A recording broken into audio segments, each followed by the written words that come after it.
Content আসলে তামিম ইকবালকে নিয়ে করতেই হচ্ছে। এখন আপনারা বলবেন যে তুমি বিরিয়ানি খাও, এটা করো, ওটা করো। ভাই আমি না হয় তামিমের বিরিয়ানি খেলাম, কিন্তু এই যে মুশফিকুর রহিম, মাহমুদুল্লাহ রিয়াদ, নাজমুল হোসেন শান্ত, শুধুমাত্র রিশাদ হোসেন যেন নিয়মিত ম্যাচ খেলতে পারেন সেই লক্ষ্যে একাদশে থাকার চান্স পাবার পরেও খেলেন নাই।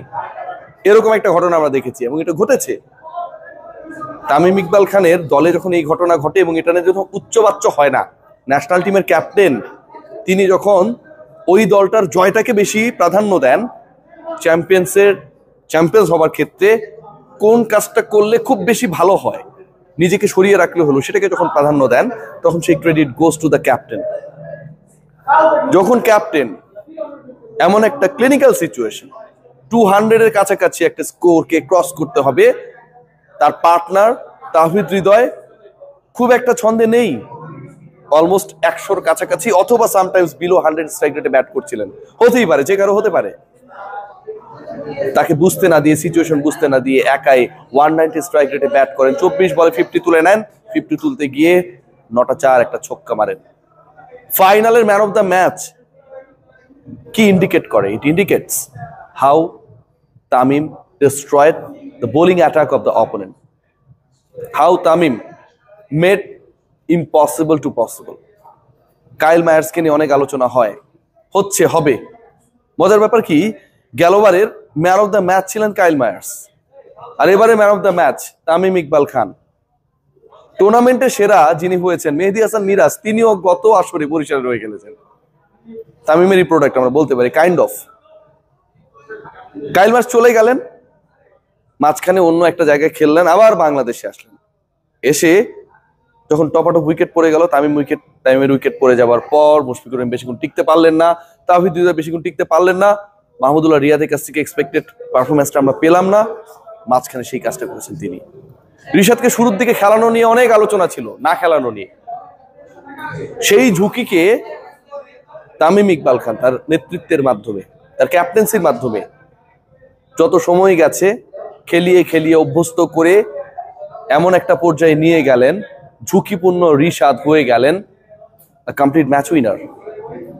যেভাবে তিনি খেলেছেন এই ম্যাচে, শেষের দিকের প্রেশারটাকে একাই তুড়ি মেরে উড়িয়ে দিয়েছেন। তামিম ঝড় তুললে রিশাদেরটা ছিল সাইক্লোন। পুরোটাই তো কৃতিত্ব ওই ক্যাপ্টেনের, কারণ শুরুর বীজটা তিনি বপন করেছিলেন। খেয়াল করে দেখুন, যতবার তামিমের দল বিপিএল এ চ্যাম্পিয়ন হয়েছে ততবারই খুব ইন্টারেস্টিং ঘটনা ঘটেছে। ঢাকা ডাইনামাইটসের সাথে কুমিল্লা ভিক্টোরিয়ান্সের ফাইনাল মনে করতে পারেন, তামিম তখন কুমিল্লার হয়ে খেলেন।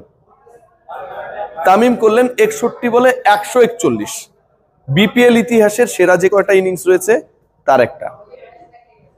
টোটাল রান হয়েছিল 200-র কাছাকাছি। ওই একটা ইনিংসে আলটিমেটলি ঢাকা ডাইনামাইটস কুপকার গেল আসরে।